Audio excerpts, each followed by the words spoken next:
Hey, this is Chris with Phoenix Gaming. Got the old headset on today because there's a lot of construction going on. I don't want to pick up as much of that with my mic, and my other mic tends to just take everything in. I'm still working with those settings, but we're getting there. We are getting there. So, today we're going to do a comparison video much like we did with Old World and Kings of War. Only this time we're going to do Warhammer 40k and Firefight. Before we dig in, I actually wrote this video before I launched my final Plague video, so the Plague support video is already up. I'll try to put a link for that maybe in the comments, or I might drop it. If I remember, I'll make a card, but we'll see. Sometimes that doesn't work out for me. That being said, that does mean that the Night Stalker series is going to start up soon. I do have plans for a GCPS series because I've had some requests on that army as well. And we're going to launch a series on Dead Zone. And we're going to dive back into Fallout because my Fallout group is starting to kind of come back together, which I'll kind of touch on at the end of the video again. So stick with me till the end and we'll kind of talk about the Fallout series coming out. So what I want to do before we dig in is the Kings of War Old World video did really well. It was very clear that that is something everybody was very interested in. I think I did a pretty good job of trying to explain how they are different and how they are alike and how you really can't set your expectation for them to be comparable games. I tried really hard to be as unbiased as possible. I enjoy both games a lot just for different reasons. So it was to me, it felt like it was fairly easy to stay relatively unbiased. This video is gonna be a little bit different because I have a different type of bias here. I do not enjoy 10th edition 40k. So I'm going to be really trying to work against that to present you with a comparison video that I'm really going to try to refrain from trying to, say like shit on 40k. I don't enjoy it. When I get to aspects that I don't enjoy, I will bring those up, just so you, the viewer, can understand where I'm coming from as far as like why I might feel that this is done better in Firefight compared to 40k, for example. And again, that doesn't mean that has to reflect your opinions. I will say that my last video got a lot of good comments, and it didn't devolve into X game is good, Y game is bad, I hate everybody type of stuff. I have seen that and I addressed this in my other video. When I started making that video, before I did that, when I was kind of asking communities, it was a whole lot of like, GW bad, Old World bad. Whereas like, the Old World players were just like, oh, Kings of War is just diet Warhammer fantasy. And that's actually not the case, although that was a misconception I had. And that's the intent behind these videos, is to kind of address those misconceptions and any ideas you might have about both games. We're going to explain how they are alike and how they are different.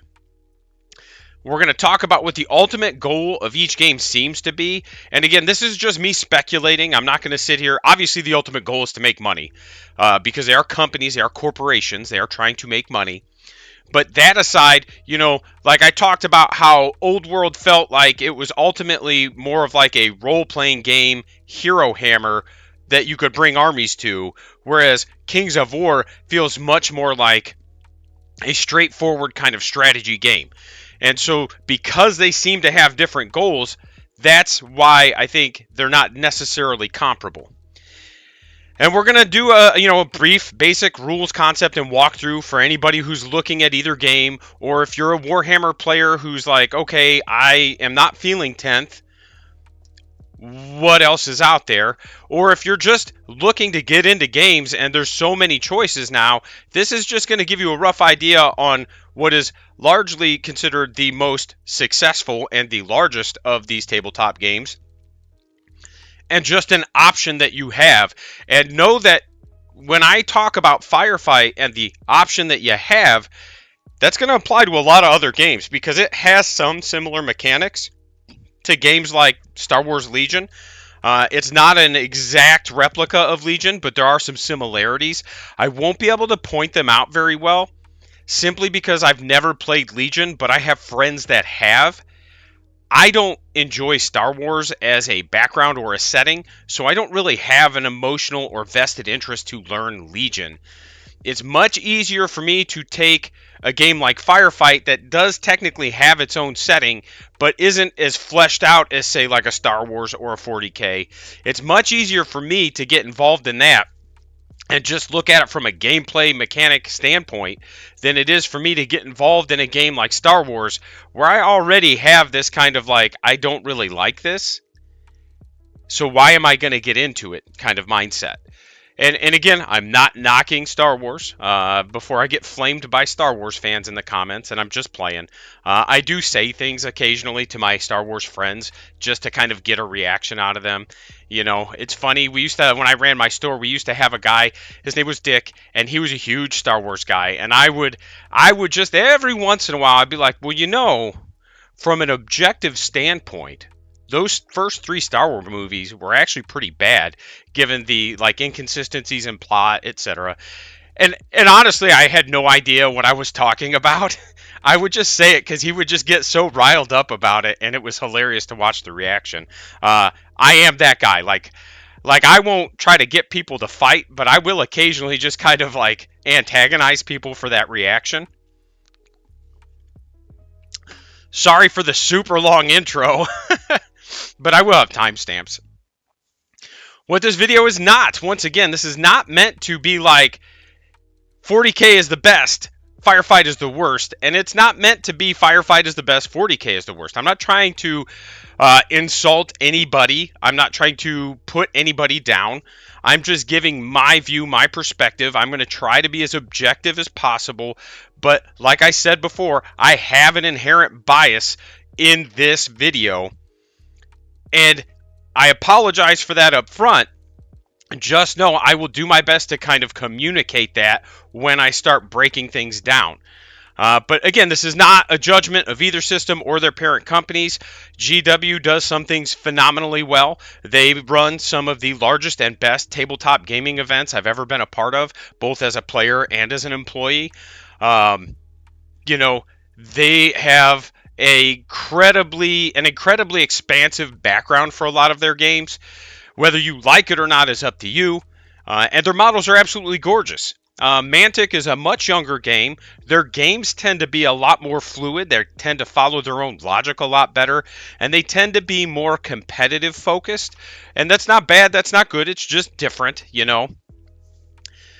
And because they're a much younger company and they're much smaller, and let's be real, almost every tabletop game company is smaller than GW. Like, they are effectively the Disney of tabletop gaming when it comes to their reach and their expansiveness. Their events are also super fun. I did get to run a play at the Michigan GT in a Mantic event. I'm going to be playing in 2 Mantic events at Adepticon. So it's one of those, like, their events, their communities are very good, very strong. They're not as big and as expansive, but I think what helps is that because they have a competitive bent towards their gamings already baked into the rules, I think that helps from a balance and from a player perspective. You know, 40K almost has like 2 factions of players. They have, you know, narrative and fun, and then they have competitive. And there's a, you know, you could do the Venn diagram, and there's a little bit of overlap. But ultimately, you know, it's almost like they're very tribal, you know. Whereas with Kings of War and with Firefight, like, they're made for competitive play and for narrative play. And I've seen a lot more overlap. So again, just to kind of touch on what each company does very well. And their model quality gets better and better. Like, I'm not going to sit here and blow smoke up your ass and be like, well, they're just as good as GW models. Because they're not. They're not as nice. They're not as detailed. But they have gotten a lot better. I have watched this company for the last 10 years, maybe 12, somewhere in there. And I have watched as their model quality has just gotten better and better and better. So just my little take on them before we dig into the video. Yeah, I was going to give my Amazon pitch, but I don't think I'm going to do that. What I will do is shout out my boys at Military Gaming Command. Again, we'll do it every video before we get started. They are a non-profit organization geared towards tabletop gaming. No, geared towards video games and communities. I tend to try to spearhead like a tabletop community with them. I am in no way like directly affiliated with them. I'm just a guy who really appreciates what they do. So to the board, a bunch of great, awesome fellas, appreciate what you're doing out there. That being said, we are now 10 minutes into the video. Let's actually get into the video. I apologize. So we're going to start off with what is 40K, what is Firefight. Both of them are army squad-based battle games. And what I mean by that is, so Kill Team is a squad game, right? You have a squad, but you get 10 models. This is you buy a squad and you buy another squad. So you're building an actual army as opposed to like piecing out your special operative squads. Both have their own distinct background and lore. I'm not going to dive into this. This has been done ad nauseum on multiple channels. I don't know enough about the lore of either game. I've told everybody up front I'm a game first guy and a lore second guy. If the game's good, I'll learn the lore. If the game sucks, I'm not going to waste my time. Both games use loose formations of units as opposed to Kings of War or Old World, which use like rigid formations. So you use loose formations of troops and you move and position them on the board in order to create battles and play games on a tabletop. So if you've never played a tabletop strategy or a war game, basically all it means is you get a point system, you use points, you buy squads, you put your squads on the table. They have to remain in some sort of squad formation. You move them around, you do battles. Easy peasy, lemon squeezy. They do have some fundamental differences despite having those overarching similarities. And the first off is going to be turn structure, which we're going to go into in depth. I'll probably load up some universal battles, and we'll kind of walk through some of that. And just like I did in the other video, they use different dice. 40K, it uses all D6, all of them. Period, end of discussion. Firefight uses a combination of D8s and D6s, but 95% of the dice you're going to roll in Firefight are going to be D8s. Whatever you like better is up to you. I have preferences, but they both work and they're both built around it, so it's not like it's jarring. List and army construction is very different. Scoring is both similar and different, and we'll kind of dig into that. The way you draw a line of sight and shooting and cover and all of that, again, has some overlap, but also has a lot of differences. So we'll kind of get into that. And obviously, like I said before, they kind of have different philosophies. Let's start off with the turn structure.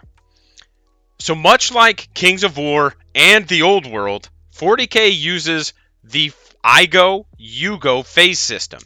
You're going to walk through each phase of your turn, and then once you're done with that, your opponent's going to take their turn.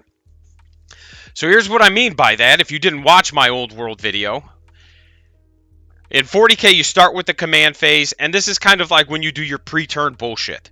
A lot of missions, this is when you're going to score your primary objectives. Maybe if you've got some auras or buffs to hand out from command units, that's when that's going to be. Certain stratagems, which are just special abilities you spend command points for, might get activated there. It's just kind of a catch-all phase for things that don't fit neatly into other phases. Although with 40K, they will tell you when it triggers. So if something's supposed to be in the command phase, it will say in your command phase, blah, blah, blah, blah, blah. Again, if you're familiar with even AOS, it's like the hero phase. A lot of games just call it like the pre-turn phase, stuff like that. Same concept. Once you get out of that, you're going to go into the movement phase. And when you're in the movement phase, what's going to end up happening is you're going to move your units. We're going to dig into movement a little bit later because the way movement happens is very different. But basically in 40K, you're going to move all your units. If they don't move, they just count as having taken a I forget what it's called. It's like a standstill. That might even be what it's called. But, you know, basically you either move or you don't move. But if you don't move, they have a name for not moving, just so there's no confusion. You can move, you can advance, you can fall back, you can do all these things. They all have restrictions. At the end of the movement phase, you get into the reserves sub-phase of the movement step, or reserve sub-step of the movement phase.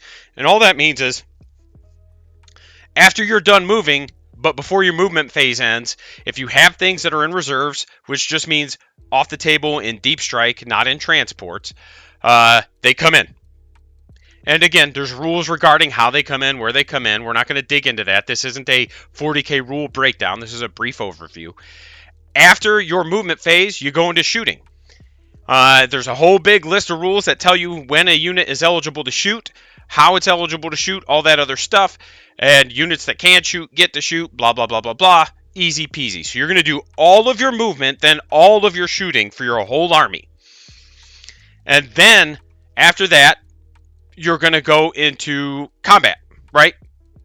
Because you charge in the movement phase. Sorry. And that's one of those, like, if you're an old world player.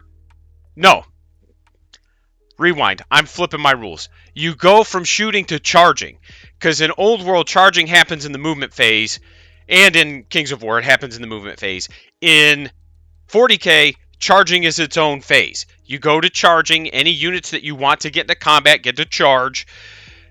You charge with all of them. Once all your charges are complete, then you go into fighting. Sorry. And then you go into fighting. And then fighting is a little bit different. Fighting is the most interactive phase in 40K because anybody that's in combat is eligible to fight. And then they have a series of steps to follow to determine your priority. So in 40K, if I remember right, in 10th edition, there's 2 priorities.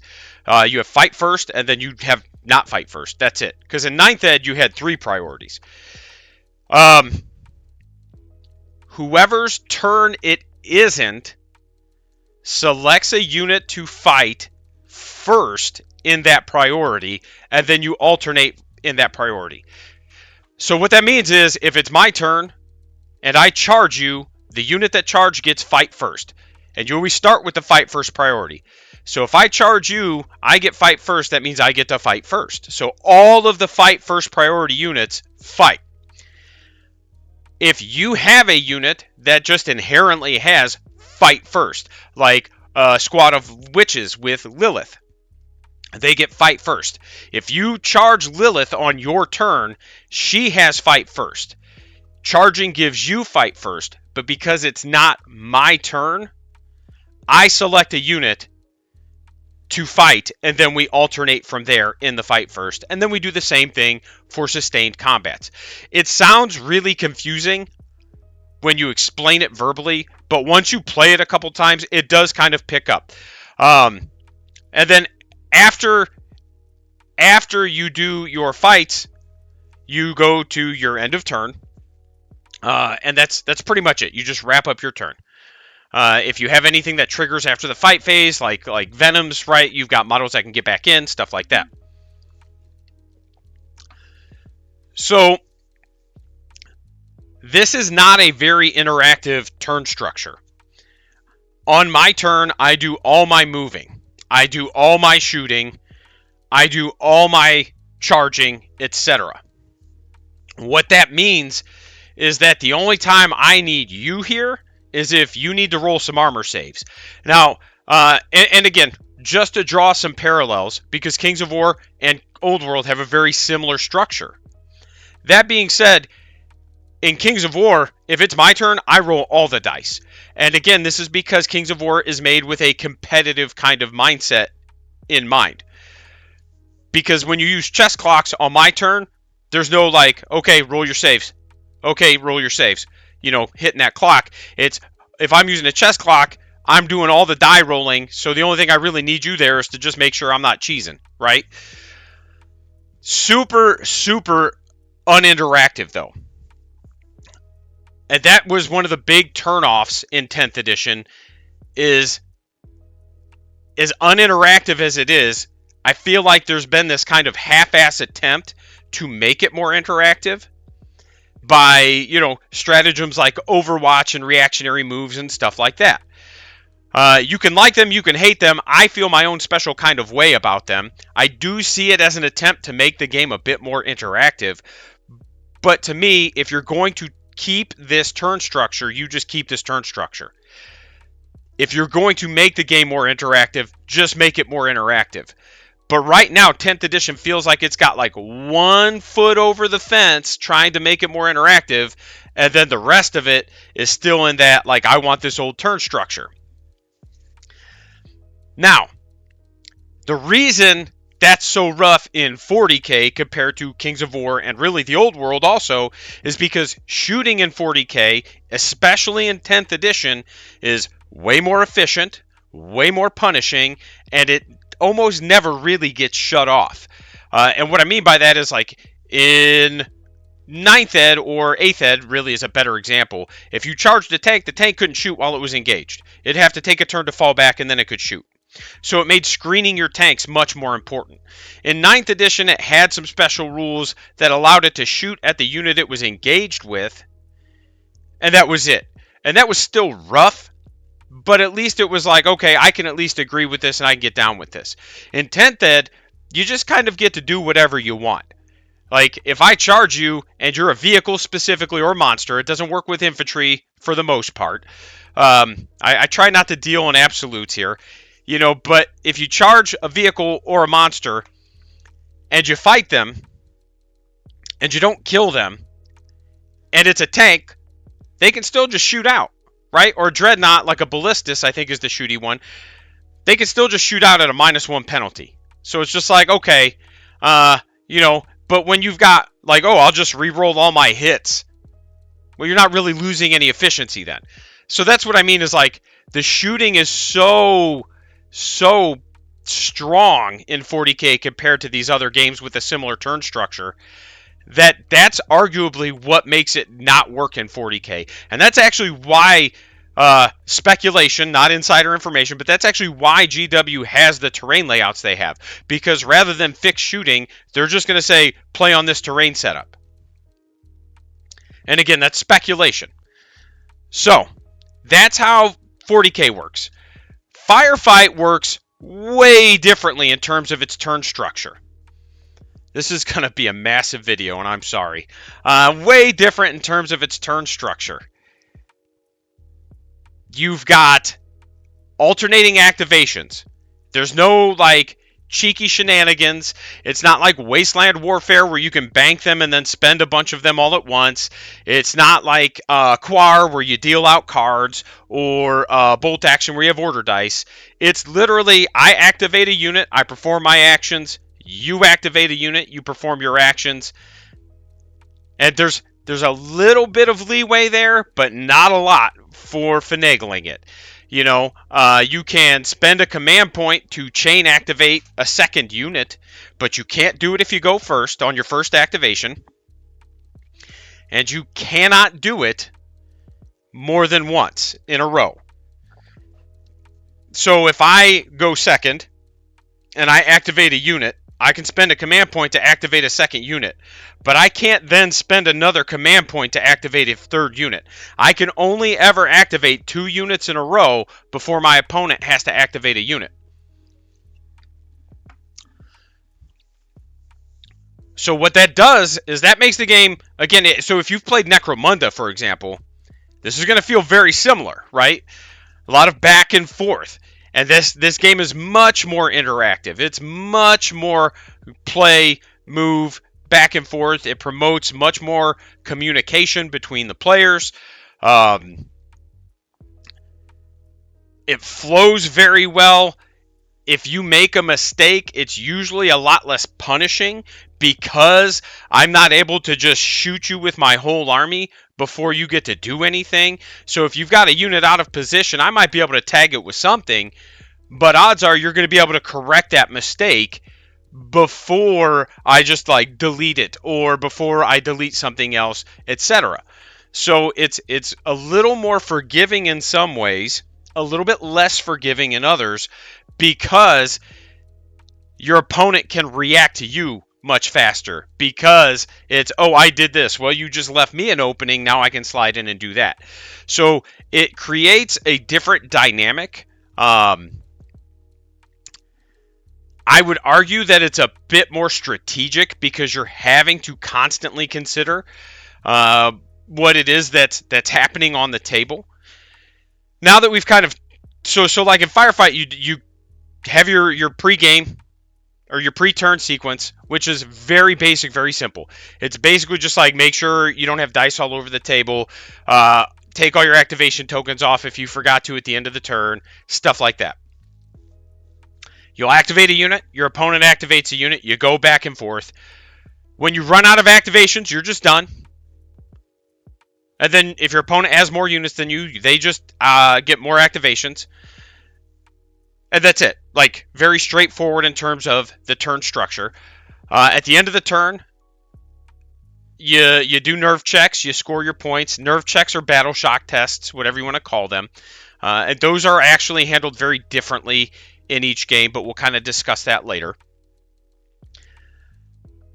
So now that we understand how both games kind of work on a macro scale, the pros and cons of each would be that 40K, because of its turn structure, it can allow you to step away from the table for a couple minutes. Just making sure I don't have anything coming in. It can allow you to step away from the table for a couple minutes and get a little break. If your opponent is going to have a 10-minute movement phase, you can just be like, hey, man, if you need to roll advanced rolls, either call a judge or wait for me. But other than that, I need to go to the bathroom. And you're not really going to miss out on too much. Obviously, if you have like a reactionary move, then you would miss out on that. But that being said, ultimately, for the most part, you're not going to miss out on a ton. In Firefight, you're stopping the game. Like, because of how back and forth it is, you are stopping the game. If you need to go to the bathroom, and you can't hold it till the end of the turn, you're going to stop that game and be like, hey, bro, I got to poop or whatever, and we need to take like a 5 or 10 minute break. And that's not necessarily bad or good, but it can interrupt the flow of the game and the momentum of the game. So just keep that in mind. Firefight does require a lot more attention because of the constant back and forth. And again, neither is better or worse in terms of this aspect of it. I'm just pointing out how they are different and how you could look at them from a positive or negative light. Firefight requires a lot more attention, and it can be a little bit more mentally draining because of that. A game of Firefight can actually really exhaust you if it's a really good close game, simply because you're constantly thinking, constantly processing, constantly moving things.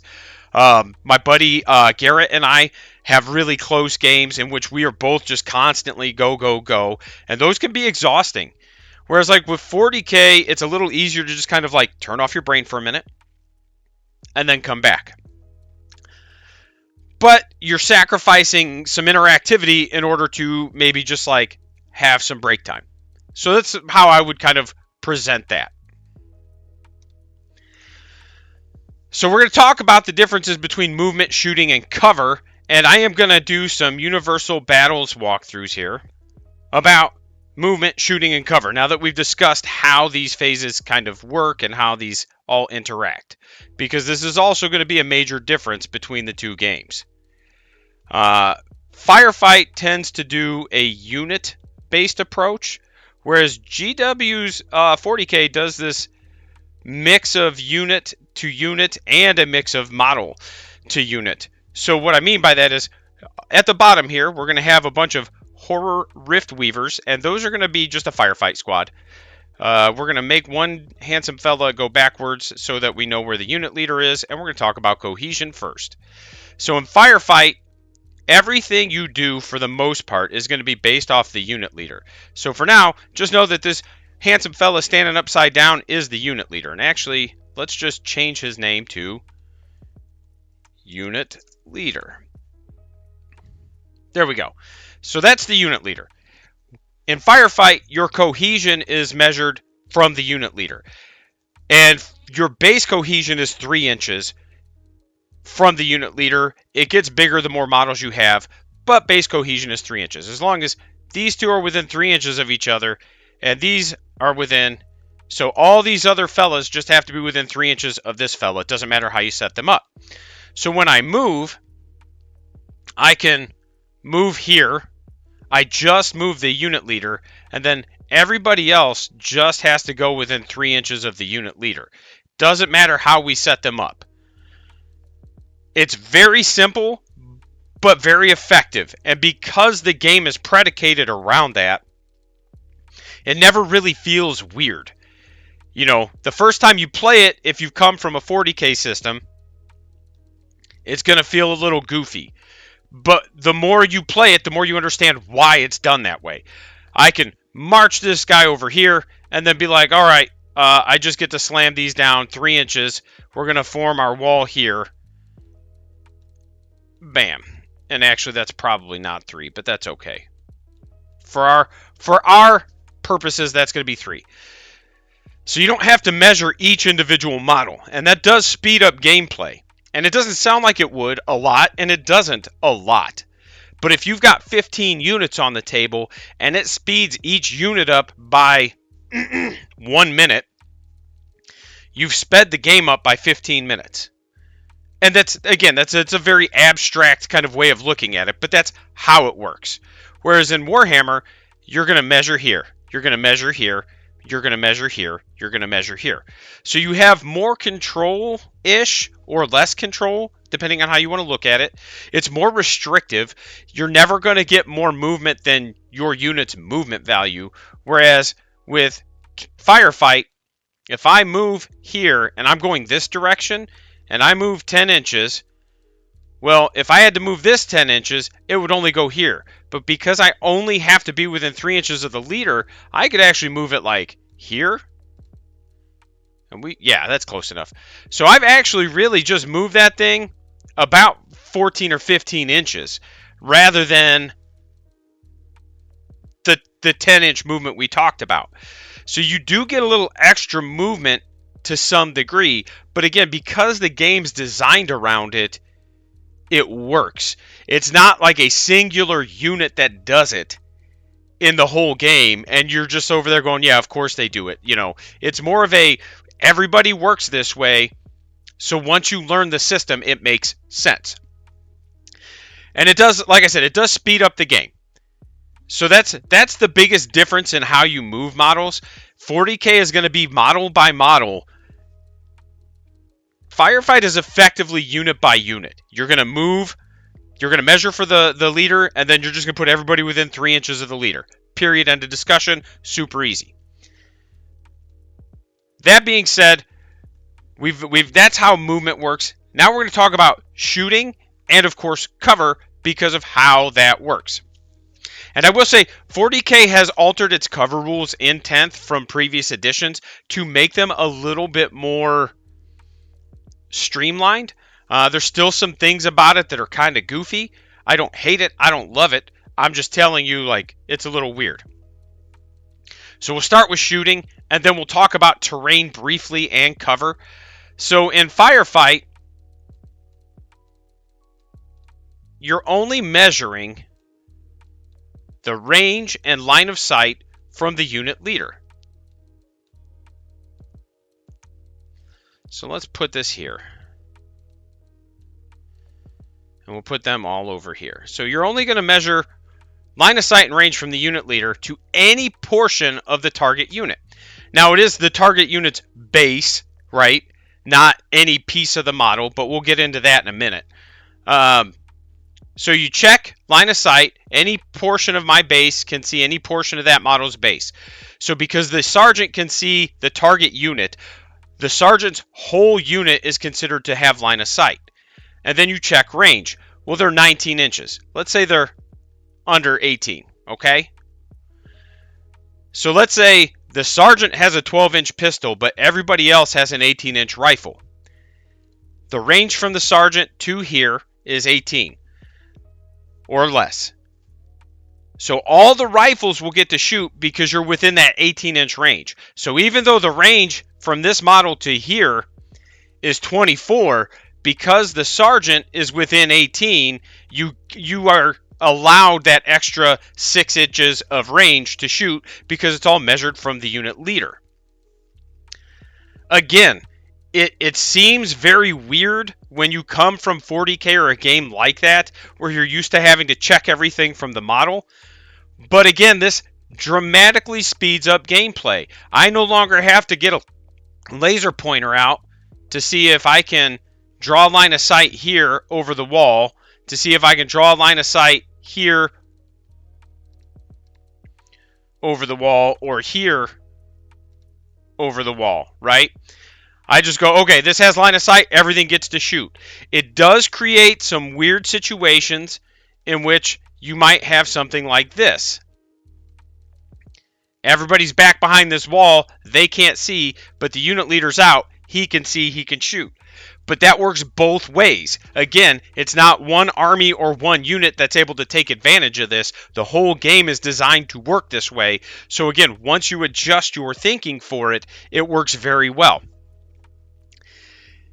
In 40k, when you're drawing line of sight, and again, we'll get into actual line of sight in a minute, you're doing it by model.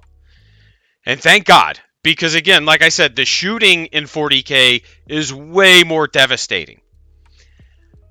You're going to measure here, and he would have line of sight. Like that base would be able to see that base. But that's not how it works in 40k. This fellow wouldn't have, like none of these would have line of sight to anything, so they couldn't shoot. So you'd only have one model that could shoot using 40k's line of sight rules. Now, the actual line of sight rules, and I will be upfront, this is one of the things I absolutely detest about 40k, and I have for a long time. The way they do line of sight. Because in the core rulebook, line of sight says you get down from the model's perspective, and you look and see what you can see, etc. At some point, that's changed into any piece of the shooting model to any piece of the target model. So if you've got wings that are like huge and stick up or stick out, I get to shoot you. If you have an antenna or a gun barrel on a tank, I get to shoot you. And to me, that is one of the worst rules in 40k. I've never liked the way they do line of sight. I understand that that's how it works. And even when I was playing a lot and was a huge advocate for the game, I did not enjoy that aspect of it. I felt like it was kind of a lazy move. I don't feel like the game is designed around it. I feel like that's a tacked on rule. I absolutely detest it. They should just base everything. Everything should be on bases, and you just go from base to base, is the way I see it. If you've got a Hive Tyrant who's got this huge dynamic pose, and it looks awesome, why should you get punished for that? Just give it a bigger base, and then just measure from base to base. Like, what's the point in having bases if you're not going to use them for line of sight, right? That's how I see it. In Firefight, it is base to base. So if I wanted to shoot, I draw a line from the base to the base. And then, cover is based off of units or models intervening or terrain and stuff. We'll get into that in a little bit here. And if it doesn't have a base, it is literally to the hull. Like the actual Webster's definition of a hull, not the GW definition of a hull, which includes antenna, which includes wing tips, all kinds of stuff. And again, I don't mean to sound so negative about it, but this is one of those rules that 40k has had for the last few years. I don't know how long, but it is awful. It is toxic, and it is deplorable. I have never, ever once been like, this is such a good rule. You get clowns out there who will hide behind transports and then be like, well, I can shoot underneath my transport because I have guns in my toes, that type of stuff. So it's just one of those things. Like, I understand that that's the rule, and if I have to play 40k, I go into it understanding that's the rule. But at the same time, I have no problems being that guy who's just like, prove it. You want to stand behind that rhino and shoot me between your wheels, your tread wheels, prove it. Get the laser pointer out and prove it, because if you can't, I'm just going to assume you don't. Just because, again, to me, that's an awful rule. Now, when it comes to cover, there's going to be a lot of similarities and a lot of differences. In 40K, units don't really give cover, right? You can shoot through your own units, except for when you can't, right? Because, like, you can't shoot through a Rhino, for example. Again, tread wheels and bullshit kind of like aside. The Rhino is literally a solid wall. You can't shoot through it, right? So because you can't shoot through your Rhino, it gives you kind of cover in that regard, but you can't hide a unit behind it to gain the benefit of cover. And that's not good, that's not bad, that's just the way the game works, and I think it's always worked that way if I remember right, and that's fine. In Firefight you can. Everything has a height stat. And the height stat is really what determines how you get cover. And I'm not going to get too deep with it, but just know that if you're height 3 and you're behind anything that's height 2, whether it's a friendly unit, whether it's an enemy unit, whether it's a piece of terrain, you get cover. So you can use everything for cover in Firefight, which is honestly like a huge, huge thing. And I love it. I think it's a great, great rule because it allows you to flood the table with zombies and then hide your big nasty things behind them for cover. Like the zombie swarm is protecting that big nasty thing. And it's very, very intuitive and it makes sense. If they're the same height, then you can't see in most situations. Again, I'm not going to get too into it. But like, Rat Fiend is height 4. The Tunneler is height 4. I can put the Rat Fiend behind the Tunneler, and you don't get to see the Rat Fiend. They just get to move up. So it's one of those, like, it makes sense. Where it does kind of bog down is in the terrain. Because unless you have predetermined the height on all the terrain, that can be kind of a nightmare. And really what we usually do is like, hey, you just measure the terrain. And however many whole inches it is, that's its height. So if it's 2.5 inches, it's just height 2. If it's 3.7 inches, it's just height 3.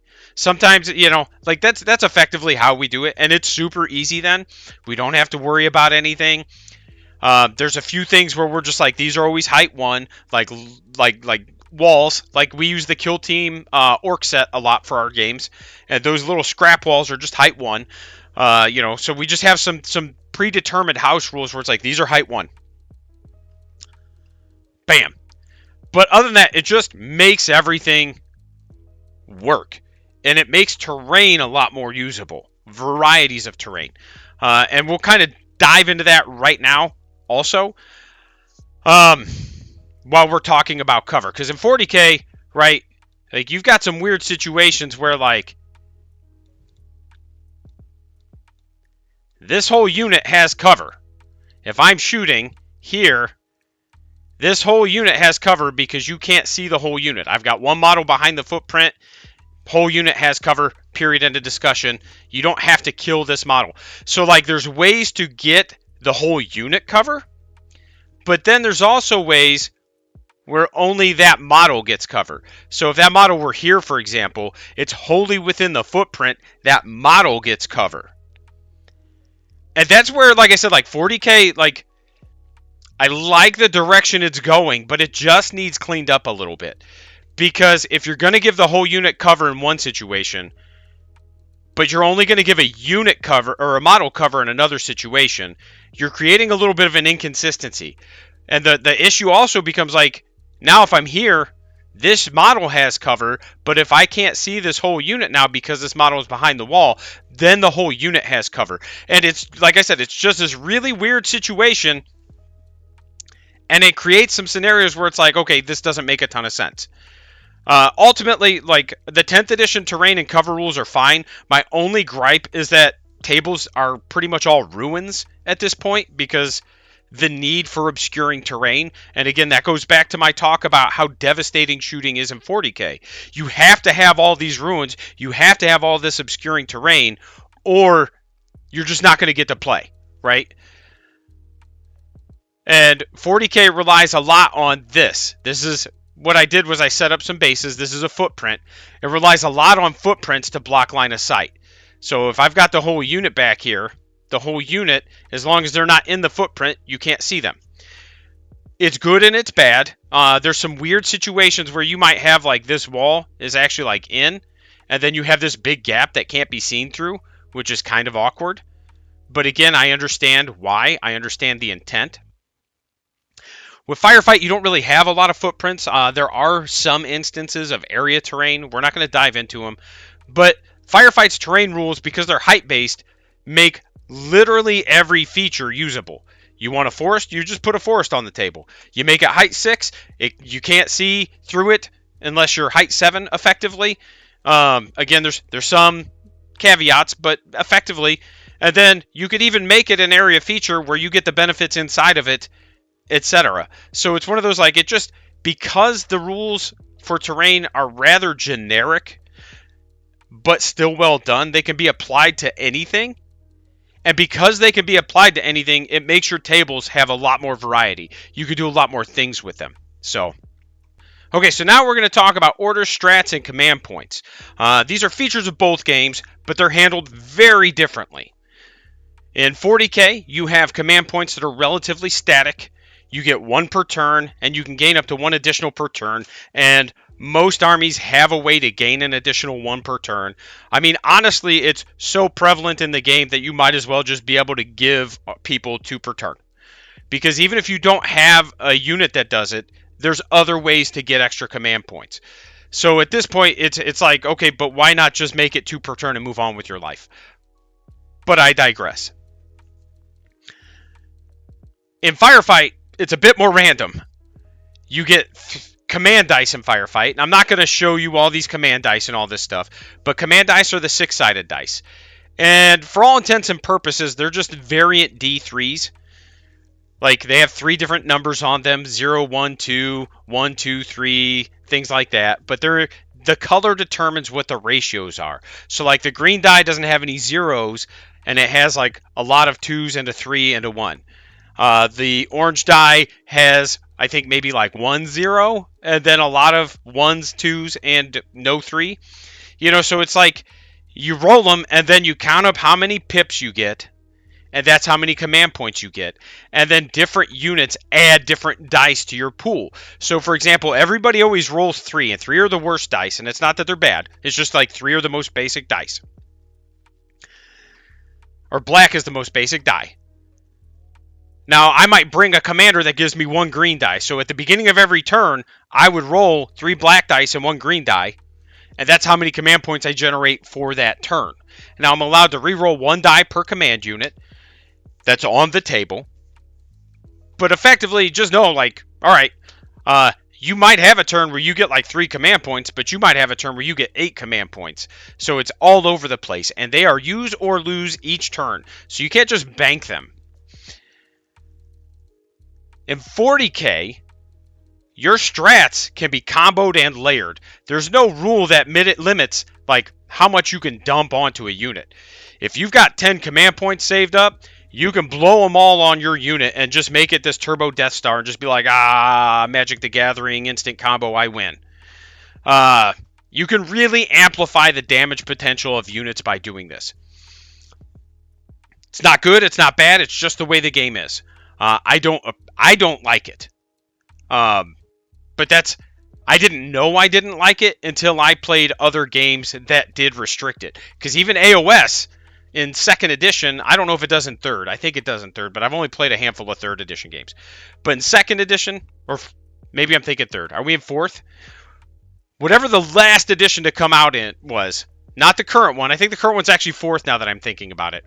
I think 3rd edition, probably 2nd edition also, you were limited to 1. I don't know if the current edition still has that restriction. 1. So even when I played those games, I was like, oh, this is so much better. I don't have to worry about, like, oh, you've got a bajillion command points. You're just going to get to do whatever you want. You're only going to be able to tag a unit once. The unit can only, or each unit can only be affected by 1 at a time, etc., etc. You know, so like in Firefight, same way though.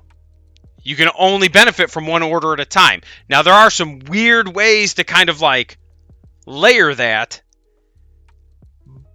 but not directly. It's more of a, if I have an aura on the table, because auras are orders as well. If I have an aura on the table, I can still give my unit an order. And then they benefit from the order I give them. But then when they're done with their activation, they can still revert back to the aura.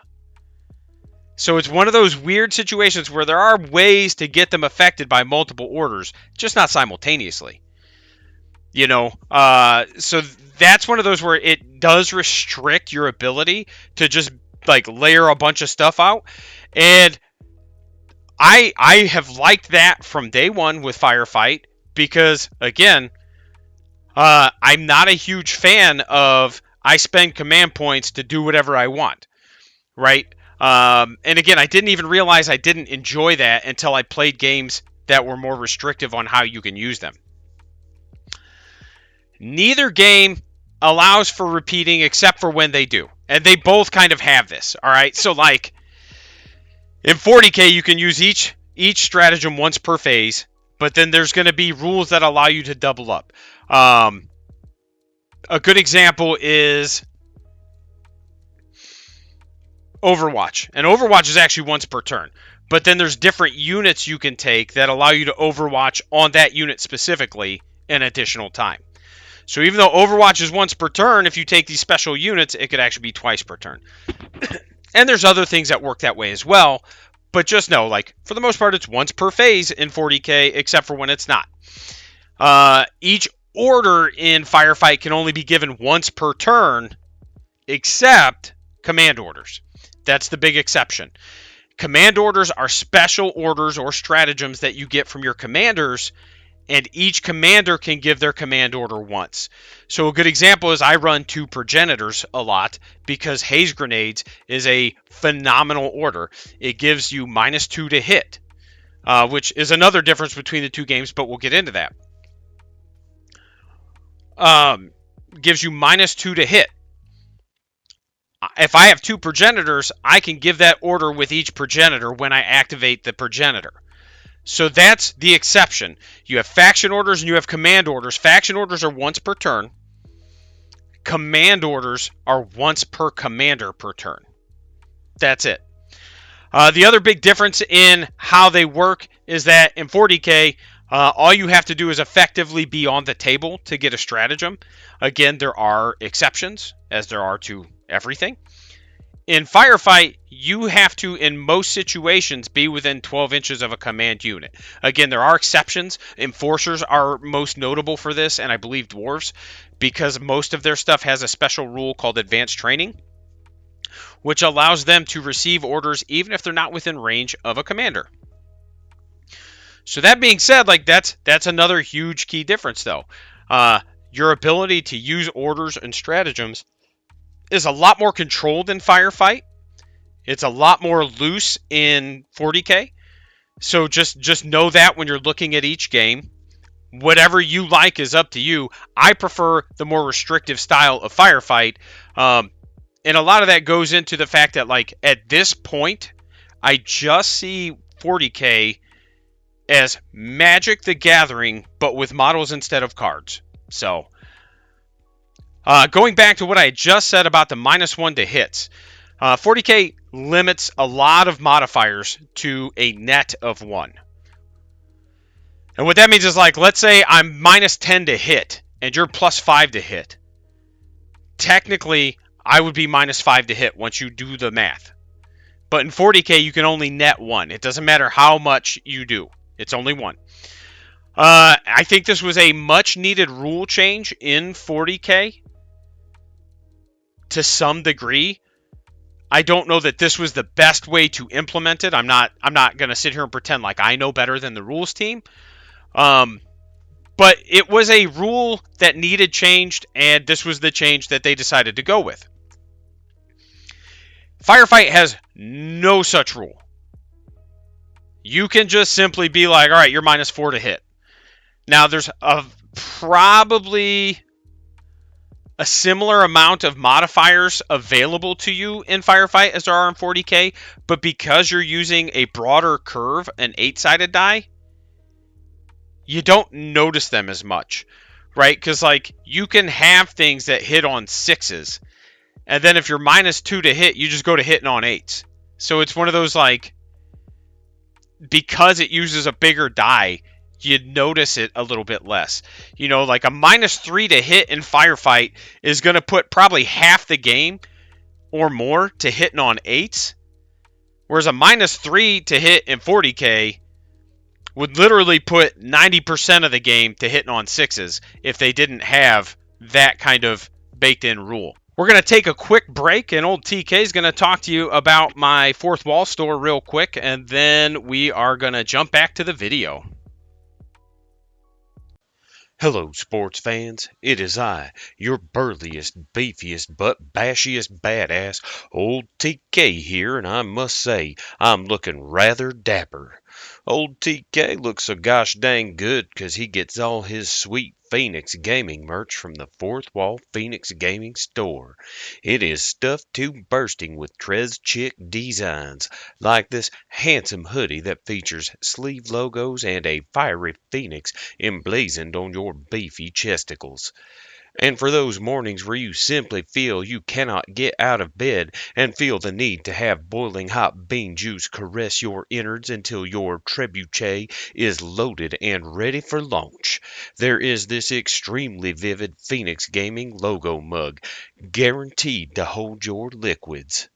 So if you are too cool for school and so bad you should be in detention, just like old TK, you need to go to phoenixgaming-shop.fourthwall.com and get your official Phoenix Gaming merch. Link in the description.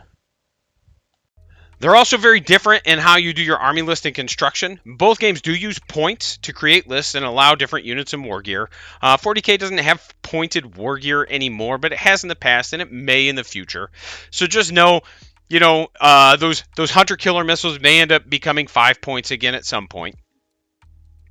However, 40k since late 9th, Arcs of Omen I think it was, and all through 10th, doesn't really have any kind of structure in its list creation.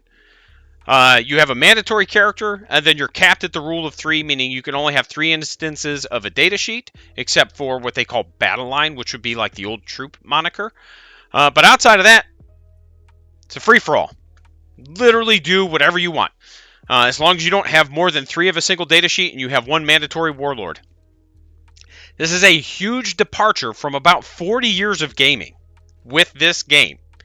And honestly, I think it's probably solely responsible for a lot of the balance issues that 10th has suffered from, because there's no restrictions. There's no anything. It just is like, ooh, what did Reddit say was busted today? I'll just run all of those, right? And I don't have to pay a troop tax. I don't have to kind of like fit any kind of force organization. And to me, this is probably this is a major complaint for me about 40k, and this isn't just like, oh, I'm an old head, this game shouldn't have changed, because again, I've pointed out some of the positive changes like the terrain rules, but the game's been balanced for 40 years around this idea-ish, not exactly, but around this idea of force organizations having to take what generally kind of looks like an army and putting it on the table. And all of a sudden, we've just stripped that away, and we haven't done anything else to the rules to kind of compensate for that. So it's literally just do what you want, right? And this kind of alludes back to the comment I made earlier about, to me, 40k is just Magic, but with models. Because it's literally like, I'm just going to do what I want. Now, you might enjoy that, and that's okay. Like, I know a lot of players that think it's great because they don't want to bring troops. They don't want to bring infantry. And that's fine if that's what you like. But to me, like, my counter argument to that was always just like, well, then play a different game, right? Like, I don't know what to tell you. Like in 9th edition, when people were like, oh, boo-hoo, I got to pay my troop tax. Play a different game. I don't know what to tell you. Like, if you don't like this, you either play a different game or you just stop crying about it. Like, and I don't mean to sound so rude about it, like, but that's always been kind of my mantra in life in general, is like, man, if something sucks, I can either fix it, I can move away from it, or I can just shut my damn mouth and deal with it, right? Like, but sitting here bitching about it isn't going to change anything. And that's why, like I said, like, I just stopped playing 40K because I wasn't having fun, and I realized I was bitching about it, and I was just like, oh, well, I guess I'll just move on. So that being said, like I said, that kind of alludes back to the 40K list issues and the Magic the Gathering comment I made earlier. Firefight has more structure. It's not super restrictive, but the structure it has helps the game a lot. You have different unit types. You have troops, you have specialists, you have support, and I think that's it. Oh, and command. Every troop you take unlocks either a specialist or a command unit. And then every 2 troops you take unlocks 1 support, and that's cumulative. So if you take 2 troops, you get either 2 specialists, 2 command, or some kind of combination, 1 of each, and a support slot unlocked. So it's like you have to pay the troop tax to kind of flush out your list, and you do get 1 compulsory command unit that you can take without a troop. So like you could take 1 command and it doesn't take away from your slots from the troops. I hope that makes sense. Now, Firefight also has a rule of 3. It's just like 40K. It's based off the size of the game, technically. But for the most part, it's just a rule of 3. And that's, again, to me, that's a positive thing. Even Old World brought that in because it's a positive thing. Because at the end of the day, the way I see it is like, these are supposed to be armies, right? Like, this is supposed to have some semblance of an army. So it's really hard for me to justify this being any kind of like army battle game when you can literally just be like, oops, I just took like 1,000,000 dreadnoughts. Now, I'm not a big lore guy. I'm not going to sit here and be like, well, that's not lore accurate or that is lore accurate. But what I am going to say is like, bro, that's fucking cheese, right? Like that's what that is. And I'm still going to beat you even though you're running cheese. I don't care. But I like that there is structure without being like, you must take this. You must take this. And most armies have a variety of troops that do different things, which is also what helps. You look at enforcers, and maybe that enforcers are probably a bad example, but they have a lot of different troop selections. But even rats, right? Veermen. You've got crawlers, you've got stalkers, you've got Maligny. So like you have these options. Like if you wanted to with Veermen, you could play a more elite army by loading your troops up with Maligny, which are much more accurate shooting units, instead of just like hordes of stalkers and crawlers. So like you have these options available to you, and that's cool. It allows for some flexibility in your builds. So it gives you structure without feeling like you're being shoehorned into having to play a silly thing. And honestly, if it didn't have that structure, Firefight could get really, really bad really quick. Because like heavy armor stuff can be a nightmare to deal with unless you just have the tools for it. And, which is why like some armies can be tough unless you're kind of geared up for them. But if I could just take all tanks with heavy armor, or I could just run all striders, like, so it's one of those, like, it's a good structure that the game's been written around, and I appreciate it. So rather than having no structure that the game wasn't written around, Firefight definitely shines in the way your list construction is. Now, in addition to that, both games use universal special rules. 40K just went back to this. They didn't used to have them, but then they did used to have them. And the way you know it used to have them is if you say the word feel no pain around any kind of old 40K player, they're going to know exactly what you're talking about, even if they don't play 10th edition. The big difference here is that 40K uses like these sweeping army-wide rules to give you flavor. And then it gives you very specific stratagems to give you flavor. And that's good and bad, right? It's real cool, like, and I'm going to go back to 9th edition because I found that 9th edition had much stronger army rules as opposed to 10th.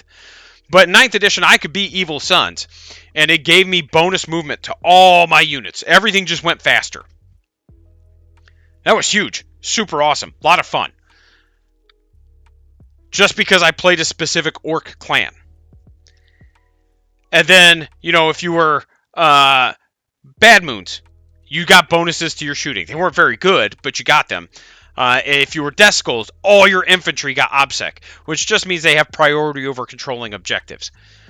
So you didn't have to take, like in Death Skulls, you didn't necessarily have to take a ton of boys to control objectives. You could take your minimum troop tax boys and then load up on like knobs and stuff. So you had these rules that promoted you to build a certain way and like still allow for very flavorful stuff. Very cool. The downside is that, like, because of this, there were just factions that were inherently better than others. Death Skulls in, I think it was 8th edition, had an army-wide invuln. So they were just kind of, like, better than all the other orcs. Because invulnerable saves, especially late 8th edition, when AP ramp started happening with, like, Space Marines and their doctrines and stuff, that invuln was important. So it's one of those, like, huge. So, like, when you use these sweeping rules, you're going to have factions that are just better than others. And it's going to be much tougher to balance. Now, again, that's not good, that's not bad. It just depends on what you like. If you want something that gives you a very specific flavor and don't mind the lack of balance that's probably going to ensue because of it, do your thing. Firefight more relies on stat lines and then keyword access and your orders to give flavors.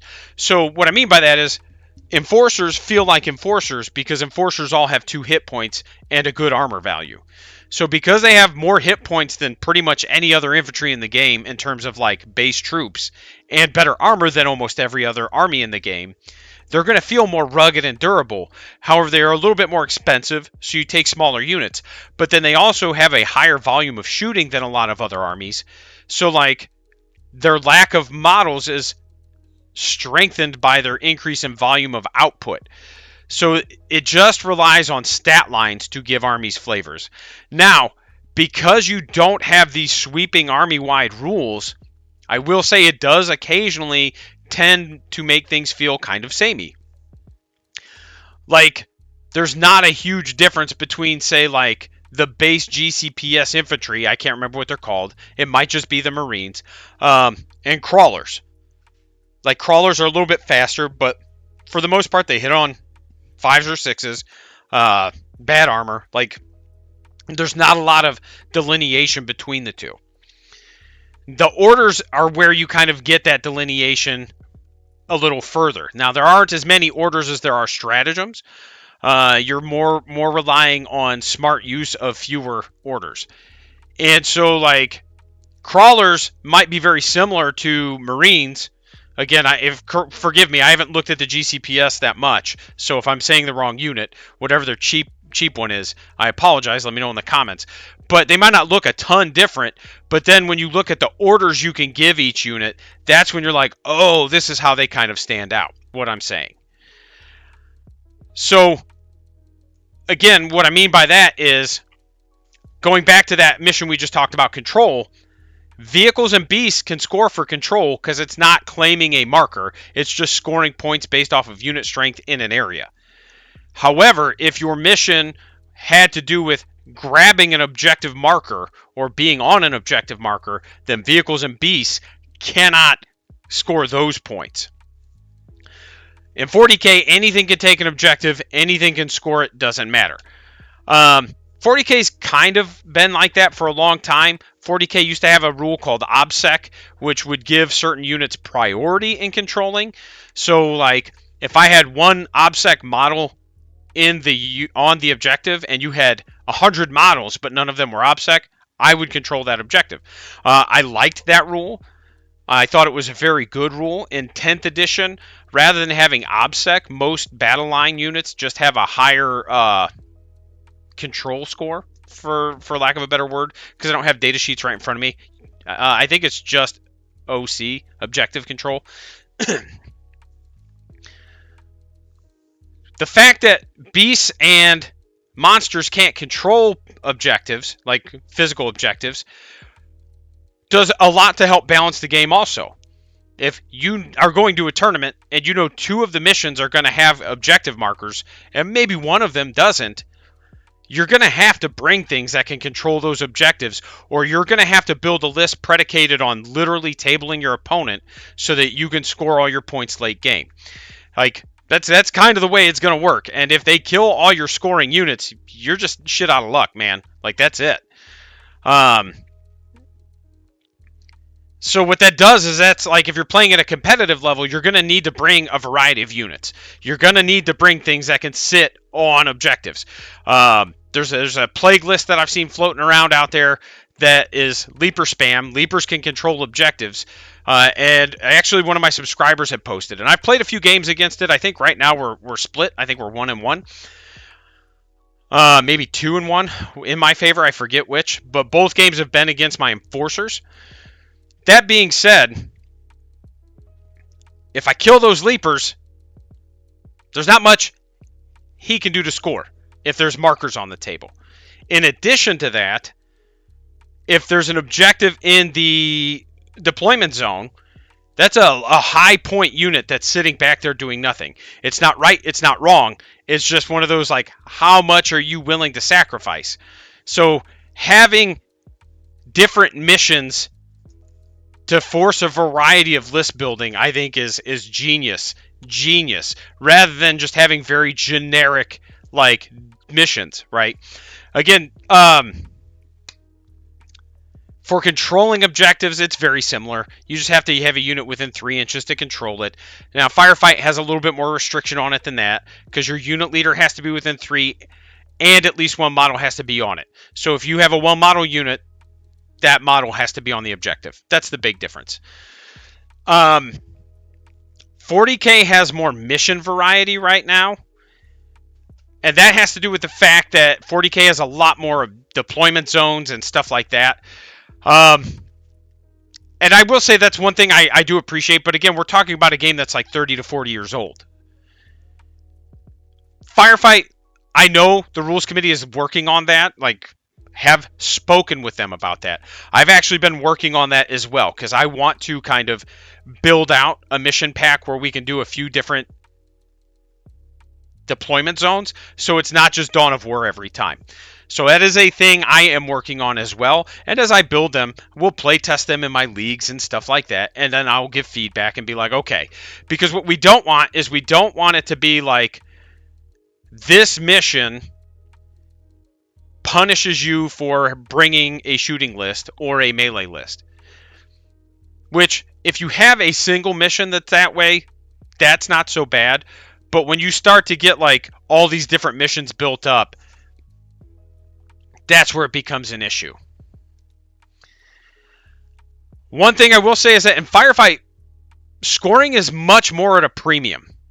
40K is much easier to score in. I'm not going to read through all those bullet points. I'm just going to give you a synopsis. If you want to read them, that's awesome. But both games feature progressive scoring, meaning you score every turn. Because Firefight places objectives, for the most part, in the middle of the board, you can't just sit and score. You have to keep moving. Whereas 40K... yeah, there are secondaries, but you can even take fixed secondaries. And you could just kind of turtle and castle and still get your points if you do it right. Because there's objectives in your deployment zone, because there's objectives like in 40K, there's a lot of like ways to play that don't require interacting with your opponent. And some of the strongest lists, at least early in 10th, minimized a player's ability to interact with you. And it's much harder to do that in Firefight, because most missions that have objective markers, you have a 12-inch stripe down the middle of the table. Almost all the objective markers go in there. It just depends on the mission. So it's like you might have 2 on one side of the board and 2 on the other side of the board, but they're in the middle, and you're going to have to come out of your deployment zone with something in order to score those points. And because of the alternating activations, it's not always in your best interest to go run on an objective early. Like, sometimes you want to go slow and wait and try to out-activate your opponent so that you can sneak onto it later. Maybe you want to bait your opponent onto the objective so you can charge onto it. So it's one of those, like, it's much harder to... It's easier to deny scoring in Firefight. Points are a little bit more at a premium, and because you don't have secondary missions for the most part, they kind of exist, but those are more for tiebreakers. But because you don't have all these weird secondary missions that can pop up, you don't. If you don't control objectives, if you don't score points, you don't score points. It's not like Drukari, for example, who struggle in primaries, or at least did when I was playing. But you could just like cap your secondaries every game, and you just had like a threshold, right? If I can just score like 30 points in primaries, then I'm good. I don't have to worry about it because I know I'm going to get my, what is it, I think 40 or 45, whatever the cap is. I don't remember now. Like, I'm going to get my secondary points. There's nothing you can do about it. So all I have to do is prevent you from scoring primaries. That's it. And you know, with Drukari, a lot of times it was literally just like, I'm going to run my Kabalites on. You no longer control this objective past turn. So again, it's just kind of a weird situation where it's like scoring points is a lot easier in 40k. To use a sports analogy, 40k almost feels like modern NBA, modern NFL, whereas Firefight almost feels like those throwback eras, like the 80s, 90s NBA, where like defense was at a premium, and like the older NFL where points came at a premium. And really, at that point, in terms of scoring, it just depends on what you want. Do you want a game with a lot of points, or do you want a game where you actually have to work for your points? Not that you don't have to work for them in 40k, but I hope you understand what I'm saying.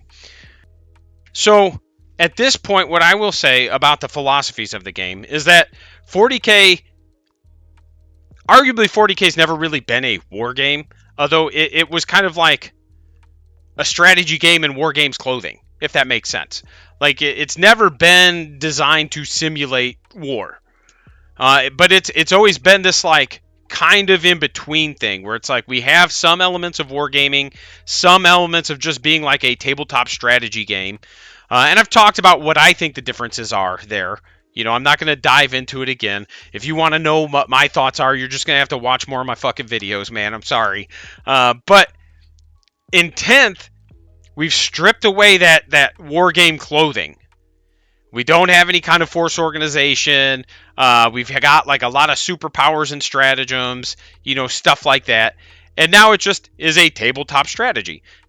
And that's okay if that's what you're looking for.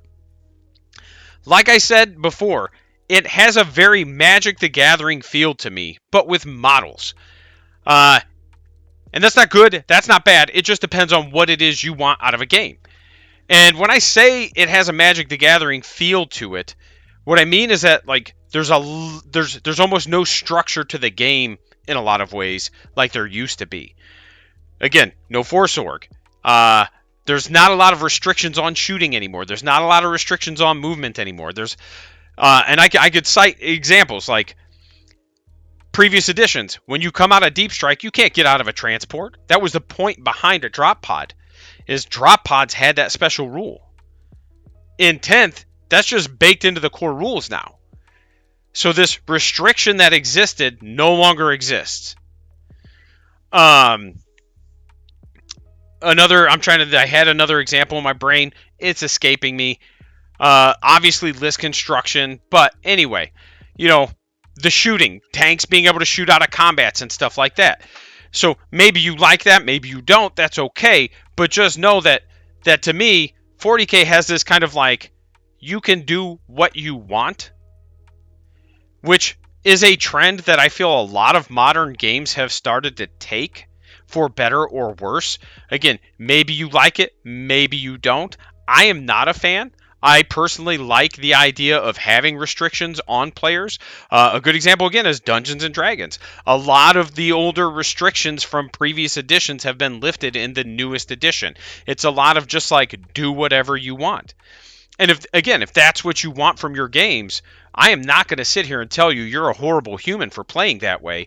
I'm simply saying that's not what I want. If I didn't want a game with rules and restrictions, I could just go play pretend and push like plastic dudes on the table myself. You know, that's how I see it. Now, I have also found that 40K doesn't seem to have a core design philosophy. And again, I'm not shitting on Warhammer or Games Workshop. But there's instances where the game doesn't follow its own core logic. There's going to be times where things are written in a way that, like, rules as written, they should be allowed, but rules as intended, they're not. And then GW might say, okay, well, this is not intended, but then they might come back and say, yes, it is. So we have this kind of weird back and forth where it's like, we're at a point in 10th edition where we can't necessarily use previous rulings as a precedent for future rulings because we're not following our own logic. And again, you know, like GW came out in 10th and said we're going to be simplified but not simple. But that's not been the case. That has not been the philosophy, because we've just seen as they've added more things to make the game more difficult in an effort to make the game easier. And I've got two specific examples. One of them is on the screen there. The pivot rule, when that first came out. And again, I am not saying I could have done this better. Like, I know how hard this company works on their rules, and I know how good their staff is. I don't know everybody, but I know a good portion of some of the playtesters and the people who get to give feedback on rules, and I know what kind of time they put in on this.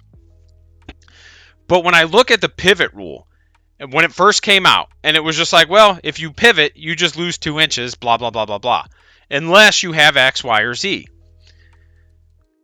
But to me, it's like, okay, but why don't you just shorten the movement of everything then?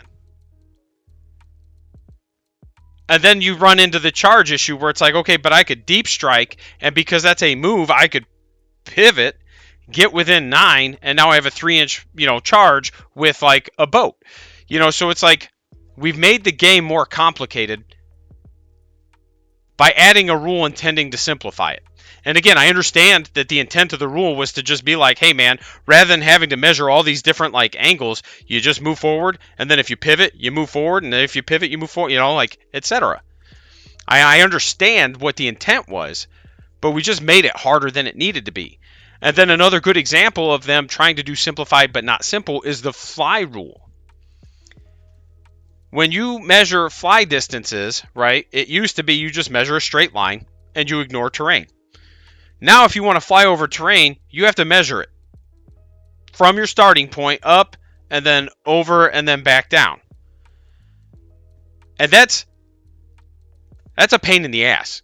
Like, if anybody here has done that, if any of the viewers have done that, they know it could be a pain in the ass.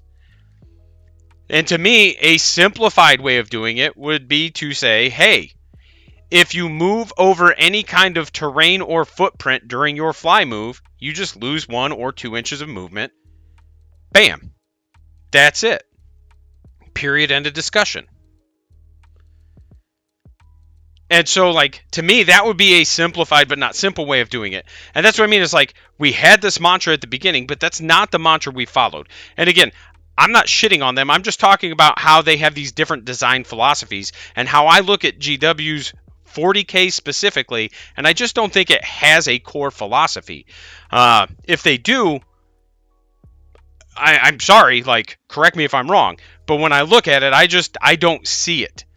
And again, that's not to say that they're bad rules writers, because they've done some amazing work, and they're working within the confines of what they're supposed to do. What I will say is that Firefight does take that philosophy, simplified, not simple, and they do just make it work. You've got very clean and concise rules for line of sight, cover. You've got movement rules that feel streamlined but still detailed. You've got a lot of things in place that at a glance make the game look very basic and simple. But then as you play it, you realize that it's multiple layers of very basic and simple. And they consistently, as a game, follow its own logic. So again, this is where I would argue that Firefight does outshine 40K, is adhering to its own philosophies and logic. So that's my thoughts on that. The other thing I will say on their philosophies is that, like right now, Firefight does annual updates, 40K does quarterly, sometimes more. And that is good and bad for both. Right now with Firefight, I would argue that the reason it works for annual updates is because nothing's really broken that I've seen. Like, there's some stuff that's pretty strong, but I've yet to play against something where I'm like, I see it across the table and I'm just like, oh, there's no way I'll ever be able to beat that. And a lot of that is because of the fact that we don't have sweeping army-wide rules, right? So again, it's just a difference in philosophy. Like, we're going to keep this game fairly simple, but we're going to allow you to layer things to make it more complex than it appears. And I've seen some of what has been worked on for some of this errata and stuff, so I understand a little bit about what they're looking at. The first time I talked with the rules committee on it, I was just like, man, like, I don't understand what it is you're looking at when you do this, because when I look at this, here's what I see. And then, broke it down for me, and I was like, oh, okay, I understand a lot more now. So there is a logic in place. It's not necessarily reactionary, but there is a logic in place where it's like, okay, well, this probably needs some adjustment here, there, blah, blah, blah, blah, blah. Once a year, I would almost argue 6 months is the sweet spot. Like, once a year is fine. I'm not bitching. But I would almost argue like 6 months is a sweet spot, but I also understand they don't have a huge staff, and maybe they just can't. 40K, we're looking at quarterly. And that more frequent update is sometimes good, sometimes bad. One of the good things is that when something comes out and it's broken, it's getting addressed immediately. But again, that goes back to GW just having a much larger staff and more money to invest into it. So because of that, right, because GW is just like, hey, I have this money, I can keep this up to date, they are able to fix things that are inherently broken right out the gate. And that helps when, like, a codex drops and something's really, really jank in it and it needs fixed. GW is pretty good about making sure that jank gets fixed. The drawback to that is that there's almost never any kind of stability in the game. Because of the staggered codex releases and the constant updates, the game's never really stable. There's no point since, like, late 9th where I can look at 40K and be like, it's in a good spot right now, everything's pretty good, everything's stable. Now, again, I haven't played in a few months, so I could be wrong on that, and I'm sure there were periods in which there were in 10th, but they're very short, and they're few and far between. And I'm sure some of that is by design, because if it's not stable, we can keep people buying, right? Okay, now that we've gone through it all, we're going to do a quick recap. Both of them are army-size games. For both games, the points actually are fairly similar, and what I mean by that is like a 2,000-point game of 40K, in terms of like unit and model count, isn't going to be too far off from a 2,000-point game of Firefight. So in terms of scale, they're very similar. The duration of the games is also similar. If both players know their shit, you could play a 2,000-point game in about 2 to 3 hours. Now that's assuming both players know their armies very well. Like, we're talking tournament level of knowledge. Casual games are probably going to take longer because A, there's going to be more talking. B, you might not know all your rules real well. Like, there's a lot of things that go into it. But from a tournament perspective, 3-hour rounds should be adequate for a 2,000-point game for both games. Again, GW still top tier for the models. It's just the way it is, man. They make gorgeous models. But they're also priced that way. And again, I like a lot of their models. I have GW models. I'm not saying anything's wrong with them. And I will say that, like, the Firefight models, especially from Mantic, are all over the place. Like, you've got some of the older sculpts that are kind of rough. but a lot of the newer ones pretty good. And overall, they're kind of all over the place. But for the most part, their quality has improved a lot over the last 10 years from all of their lines. Mantic and Firefight as a whole has STL support. Mantic has the vault where you can purchase and download STLs and print stuff out for your army. I think GW at some point is going to need to get in on that action to some degree. I don't know how they're going to do it, but I think right now they're more worried about protecting their IP, and again, speculation. But they're more worried about protecting their IP than they are about like cashing in on the 3D printing. And rather than trying to control it, I would argue a better way to do it is to try to get ahead of it, right? Like, okay, maybe we just license out 3D printers to stores where you can go in and commission a 3D printed army at a discount because, things like that. Or, even if they just did like some goofy STLs for like subscribers, things like that. But again, I am not here to tell you whether or not you should or shouldn't 3D print things. I'm just here to tell you the differences. Mantic and Firefight has STL support. GW does not. Mantic's starter boxes, while their models aren't as gorgeous as GW's, and again, I'm just being honest, their starter boxes are insane value for the money. I think retail, the 2-player starter boxes are around $120 to $140. Those 2-player starter boxes come with like 600 to 700 points per army, plus a rule book, plus the dice, plus tokens. Like, it's literally everything 2 players need to play the game for like $65 to $70 a player. And that's retail. Like, you can get them on Amazon at a discount, or you can pay retail. It doesn't matter. But holy shit, man. It's one of those where, like, you could literally buy 2-player starter boxes, split them with your buddies, and have a really good starting force. Like, a lot of players play between 1,000 to 1,500 point games. So having 2-player starter boxes is going to get you there. And you've just spent, if you split them straight down the middle with your homie, you've basically at retail spent $140 on your whole ass army. Now, yeah, you still got to build and paint them, but that's inexpensive enough that even if you are a 40k player, bro, you could get like 2 fucking boxes of Orc Boys for that money, right? Maybe 3. So it's like, even if you were thinking about looking at a game like Firefight and you're a 40k player, basically if you just take a couple months of your hobby budget, I don't know what it is, I'm not going to say, like if your hobby budget's like $100 a month, right? If you take 2 months of your hobby budget and you just split down the middle with a friend a couple of starter boxes, bro, what are you out? You're out $140, and then the time it took to build them. And then if you don't like it, you just sell them at a discount, sure. But if you sell them at a discount, then you're still only out like maybe $80 instead of $140 or whatever it ends up being. And the time it took you to build them. Like, to me, this game is good enough that it's worth checking out if you have a hobby budget and you just sacrifice a month or 2 of buying GW stuff to go buy this and check it out. Because again, if you get another player to buy into it and you both like it, it becomes way easier to get other players to buy into it.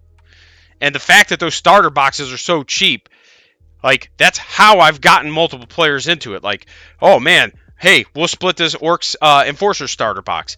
I want Night Stalkers, you want Asterians, I'll split this Night Stalkers Asterian starter box. So I ended up with 2 armies, right? I actually have like 3, but I ended up with 2 armies. 3 armies, actually, and all of them were predicated around splitting starter boxes. Because players were like, oh shit, man, for like $60, I just get like half of my army? Yeah. So I've split 3 different starter boxes so that I could justify getting my starter to different armies. So again, it's just one of those things where it's like, yes, GW has gorgeous models. Yes, they are better looking than the Firefight models for the most part. But Firefight models are still pretty good. And they've gotten better. And if you get the starter boxes to get into the games, the value you get makes it easy to justify. My final thoughts, like I said, I really tried to like 10th edition, and I just don't. I don't. I've basically sold almost all my 40K stuff. I think I have a little bit left just in case 11th looks a little bit better. But I have just not liked 10th, and I don't like having things sit. I've really tried to not let my dislike for 10th bleed into this video. And I am sorry if it did very strongly. But what I will say is I think Firefight gives a more interactive and flowing experience, which I prefer. 40K gives a little bit more flavor and individuality to armies, but I don't think that's as strong in 10th as it was in previous editions. And it still exists in Firefight, just not as strong as in 40K. I like the D8s in Firefight. They feel a little weird at first, but over time, you can really appreciate that wider curve for a lot of things. It allows for a lot more variance. I will say, if you want a game that can offer some breaks, and it has decades of established lore, gorgeous models, 40K's it. Like, it's just going to be the better product for you.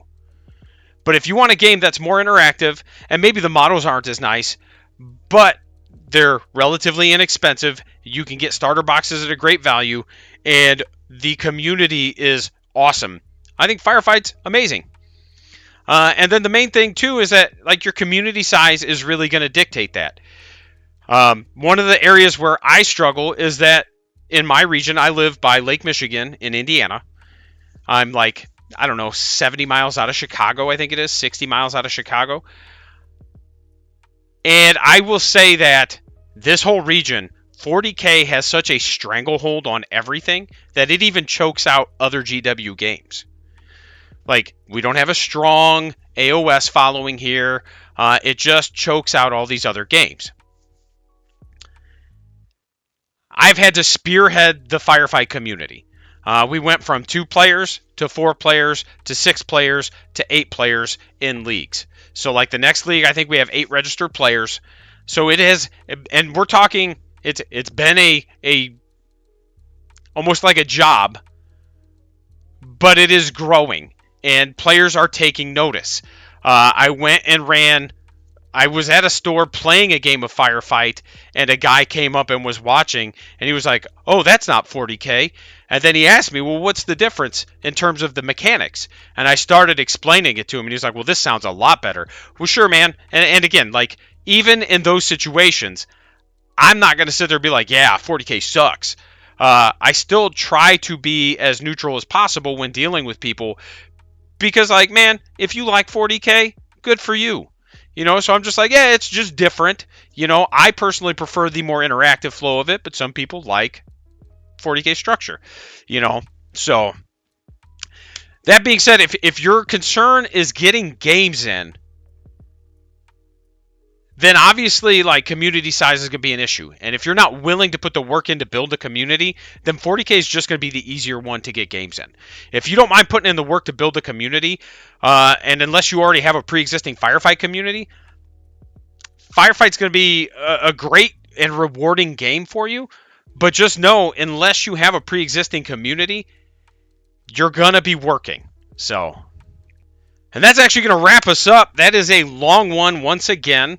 I hope you guys enjoyed it as much as the Kings of War Old World one. I want to do another one in probably a month or 2 with Kill Team and Dead Zone. And I'll probably lump Halo into that as well because they're very similar, like Dead Zone and Halo. There are a few differences. I was going to say something at the end of the video, but I don't remember what. That being said, again, thanks for watching. If you liked the video, make sure you hit the like button, subscribe. We're going to take a quick break, and old TK is going to talk to you about my Fourth Wall store real quick, and then we are going to jump back to the video.